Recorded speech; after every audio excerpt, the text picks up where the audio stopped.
Hello, friends. Welcome to Tori Talks TV, and welcome to our exciting review of Game of Thrones Season 7, Episode 7, the finale. This finale is called The Dragon and the Wolf.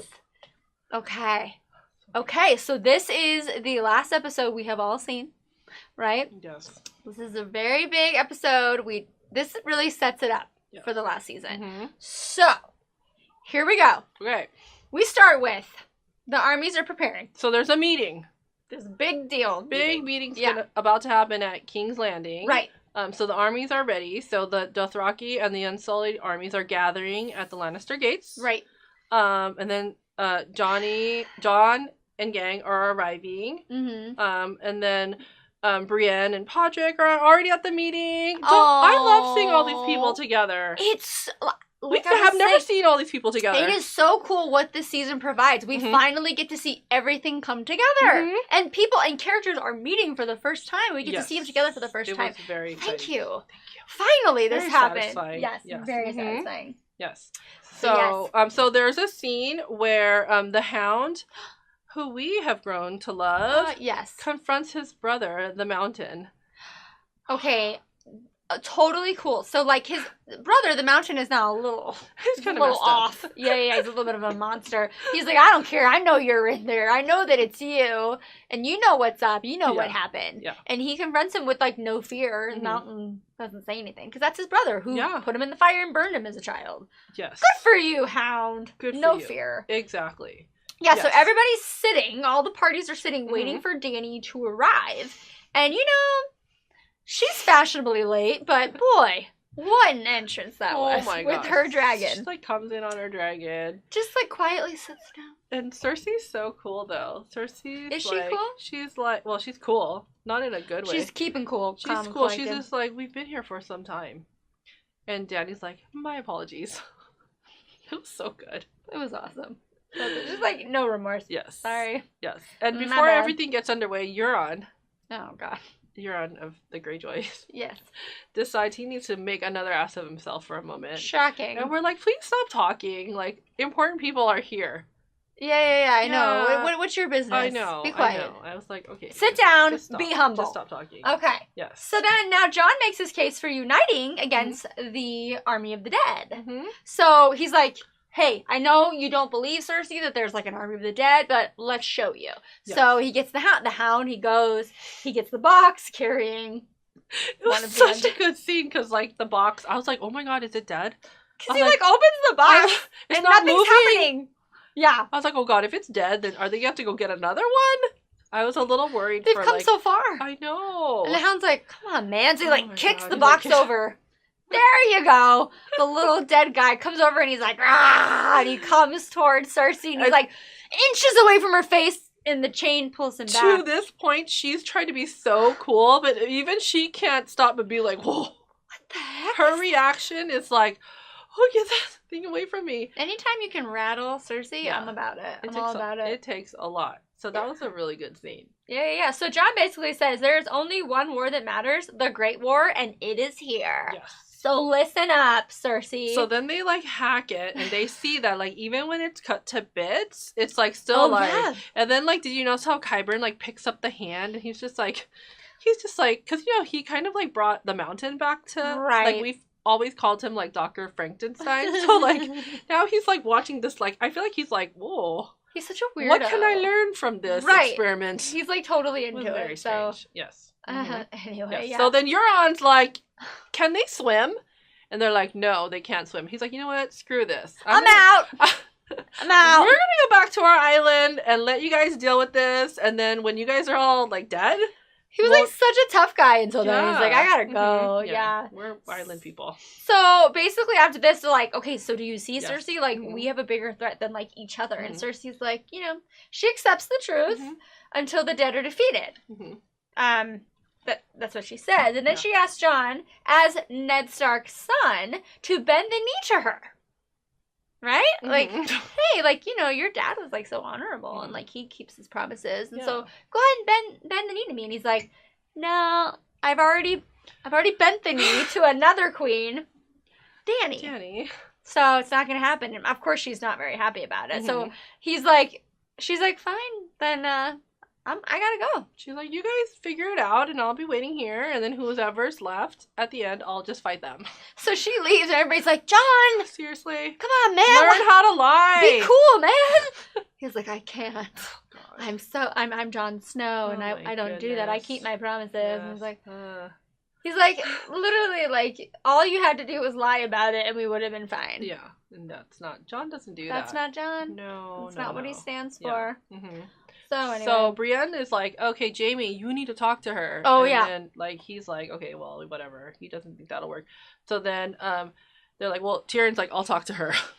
And you're like, wait, no. Did that sound like the worst idea in the world ever? Like, she wants you dead. You are walking into the lion's mouth. Do not go in there. Don't do it. Oh, my God. No, but he does. It was one of my favorite scenes, like, of the whole season, because he goes in there and, like, the mountains there. Oh, yeah, to guard her, of course. Oh, yeah.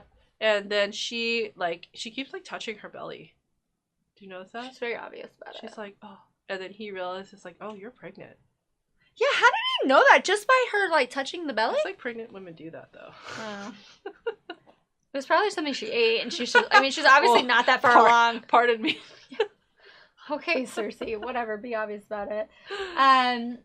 So after this little talk that happens, and she could have killed Tyrion at that point. The mountain was right there. I mean, it's Tyrion. Would have been very easy. He could have just snapped the neck, and she chose restraint, and she didn't do anything about it. So now Cersei comes out, and she says she will help fight the enemy of the North, even without the reassurances. And everybody's like, she's like, I hope you will remember, although I know you will not. Yes, exactly. So, okay, are we cool? Or, everybody depart, let's fight the enemy, and then we'll reconvene, right? Success. Yeah, so now Sansa is feeling a little bit bitter about Jon leaving. It's been a little bit. It's been You coming back, bro, or what's up? People are getting restless here. Right, and meanwhile, Littlefinger is, planting seeds that Jon and Dany, want to be married.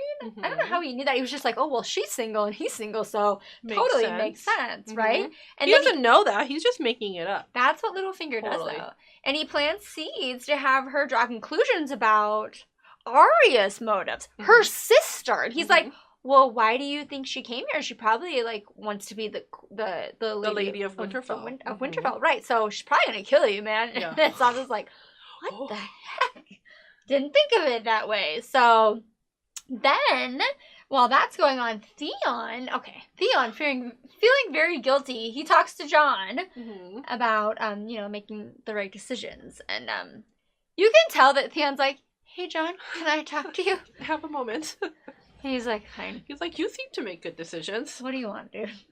And he's like, he assures him, so he's talking and he's like, hey, sorry about that.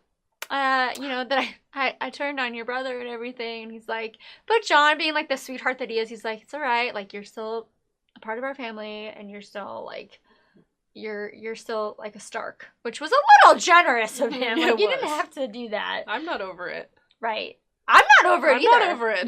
No. He's just basically you're a Greyjoy and a Stark, and then he tells Jon that he's like, thank you so much for forgiving me. I needed that. Now I need to go save my sister Yara, who I totally betrayed. John's like, you should be gone by now. He's like, why are you talking to me? Why are you still talking? Get going. Get her. Yeah. So that was an interesting scene. So he's going to save his sister, and this guy's like, why? You're a coward. You had the chance to save her and you didn't. You jumped ship literally. And he was like, okay, I'll fight you. Yeah. And so but he fought this guy, and he's like. To Theon, he's like, stop fighting me, man. I'm gonna kill you if you keep coming at me. And then he's like, I gotta do this for her. This is it for me. Yeah, and he doesn't give up, and then he beats him down. Yeah. He's really gonna save her this time. I know. He's come a long way, Theon. Okay. In that moment, I was like, okay, Theon. All right, I'll give you one more chance, and that's it. You better get her. Yeah, exactly. So now, Sansa, you see her sitting up there. She's standing up there and she's thinking pensively. She's very deep in thought. She's like, and all of a sudden she's out of nowhere goes to one of her little guardsmen. She's like, get my sister to the Great Hall. Mm-hmm. I'm like, oh my gosh, here what's you go. About to happen? It's about to go down, people. Right. So she's like standing there in front of her sister, and she's like, you know, you've done a lot, and a lot of things have happened. And then all of a sudden, she's like, you know, so basically, like, you're being charged with treason and murder. How do you answer these charges? And then she turns her head, Lord Baelish. Oh, so Lord good. Baelish was like, what's that? What happened? Where am I? She's like talking to him, and she's like, no, like she's calling him out when of course we're thinking like she's gonna kill her sister or someone's gonna kill someone. He totally thought that was gonna happen too. That's why was his plan. This moment was so glorious. Oh, it was one of the best. Yes, so totally. She basically like he has to like come forward, and she's like, you are responsible for killing our Aunt Lysa, and you pit her against our mom, like, you know, Catelyn. Well, and he's also the one who got Lysa to poison Jon Arryn, which is what made them go get Ned to be the Hand of the King. Basically set the entire narrative of Game of Thrones in motion. So basically everything bad that has ever happened started with Littlefinger. Yeah, exactly. And you know, it's one of the most exciting scenes in my opinion, because she's basically like, you gotta go, dude. And he's like crying and pleading for his life, and I'm like, no. Like, you don't feel sorry at all. And then she's like, Arya, do what you gotta do. And so he's on his knees pleading, and she goes over there and she slits his throat. Do you think she's gonna keep his face though? Just thought of that right now. Maybe. That's why she does it that way. I wouldn't put anything past her. You're so right. Oh my gosh. That was one of the most amazing scenes of all of Game of Thrones, in my opinion. This little manipulative twerp, he meets his end and he's done. And like, no more of you manipulating our girls. Yes. Okay? Yeah. So, okay. Bye-bye. So back at King's Landing, so we learned that Cersei had no intention of keeping that promise. Which I didn't think so. Know, it was a little bit too good to be true. Exactly. Yeah. I mean, I kind of thought maybe after all that she had seen, maybe. I know, you want to have hope, but we all knew. But what I loved, though, was that Jaime was like, that's it. I can't be a part of this anymore. I'm going to go. And it's just me, but I'm going. Yeah, and like, she has, again, another chance to have the Mountain kill Jaime. And he's like, I don't believe you. You're not going to do it. Yeah. And he walks away. And she's like, oh, man, you're right, I'm not, because I love you. I know. Gross. They're a very complicated family. Yeah, I try to stay out of it. Yeah. So she now, loves her family, her brothers. A little too much. Yeah, so then it's like Sam. Okay, we love Sam. Now he comes to Bran. Mm-hmm. And like, it's not nonchalant. It's not subtle. All of a sudden, Bran basically tells us the truth about Jon. Yes. Jon Snow. Mm-hmm. So he's like, Sam just comes in there and he's like, hey, what's going on, man? He's like, by the way, Jon, his mom is Lyanna Stark, our aunt, and his father is a Targaryen, Rhaegar Targaryen. And you're like, wait, what? Like, you have to, I almost have to like rewind and digest it. You know what was interesting though? It's like Bran, like he has all this information now in him. Right. And Sam was kind of like, can you see it? So then, as soon as Sam puts it in his head, then Bran can actually access it. Isn't that interesting? Because Bran didn't know about the annulment. And then Sam... He didn't know. Yeah. And then he's like, I read somewhere. Or Gilly did. He didn't give... Wait, you know what? Sam didn't give Gilly credit for that. Where credit is Anyways, due. We know that Gilly was unread. Sam kind of blew it off. Sam brings it to Bran's attention, and then Bran can now access that memory. Like, oh, let me download that. Yes. Basically, in his mind. I'm really fascinated by the whole Three-Eyed Raven thing. He has all this information. It's going to be a big deal. And he's like, oh, yeah. He's like, oh my gosh, they did. They actually, it wasn't that Rhaegar raped Lyanna. Her. No. They loved each other, and they got married in like a secret ceremony. They actually got married. And then you see it happen. And like everything is revealed to you. And his real name is Aegon Targaryen. Wait, but Dany is a Targaryen. Oh, and by the way, what's also happening at this very moment on screen is like cross-cutting to Jon going to her quarters, knocking on the door. He's like, yep. How's it going? What's up? What you doing? And then they get it on. Mm-hmm. He has a nice butt. That's a fact. That's a fact. He has a nice butt, and you see them doing it while they're revealing the story of how basically they're related. So you have... She's his aunt. and I have weird feelings about it, but why am I not as weirded out by it as Jaime and Cersei? I'm not that... it's fine. Because we just found out. They knew they were brother and sister and from, because they're birth. good. And I like them. Right. Right. Don't judge. Also, here's something I just want to throw out there. Please. Like, so Dany has been told that she can't have kids. Yeah. So then, like, if they're related but can't have kids, then does, like, the incest taboo really matter? I'm just throwing it out there, people. It's a good question. I'm not saying that I'm into it. Something to ponder. I'm just saying, like, okay, because they didn't know. Supposedly they can't have kids. Although I think they can't have kids. I think they're going to have kids. Not going to lie. Jorah thinks that he's going to have kids because he said about Longclaw. See they're what I'm saying? Kids, it's fine. And Jon was like, well, who told you can't have kids? Oh, a Dothraki witch? Well, that's not a very credible source. Yeah. No, I think... Upon second viewing, people, yeah, more and more comes to light. Exactly. So then you get to learn the truth of Jon Snow, and you get to realize the relationship between Jon and Dany, and let's put that aside and talk about Arya and Sansa back at Winterfell. Oh my gosh. So there's, like, the cutest scene. So they've already talked up there on that, like, parapet tower in the past, but that's when they were suspicious of one another. But now that we see that they are, like, you know, like family, right? They have this scene where they reminisce about their dad.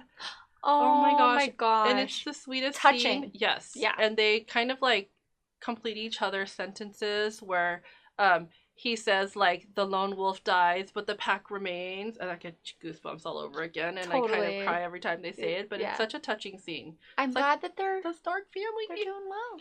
Yeah. I know. So, just to, like, end the whole thing and, like, keep us on our toes even more, then we see that Bran envisions the wall, right? He's back in his little, you know, three-eye raven, you know... whites of his eyes, and he sees the army of the undead approach the wall, and then all of a sudden the Night King is riding on one of the dragons, the dragon that he turned, and the dragon with his, like, fiery, like ice fire, whatever blue you call fire. it. Yeah, and he's just cutting down that wall. That's been there for, like, thousands of years. And Tormund... Well, no. Is he gonna be okay? I don't know. I need Tormund to be okay. I know. I think he's gonna survive it all. No. We see him, like, in the previews. We don't see him. We see him. Oh. We see him. I can breathe. Okay. We see him. We see Brienne. We see, like, people ready to fight. No, Brienne and Tormund need to get together. So that is where they left us. And you guys, it's about to happen. We're about to see the final season of Game of Thrones, which is season 8. And we're going to review every episode one by one. We're going to break it down for you. And we cannot wait. Everybody hang in there. We're almost there. It's almost the end of Game of Thrones. I can't wait. Thank you so much for joining us. We will see you next time when we review Game of Thrones, the final season. Oh my God. Bye, everybody.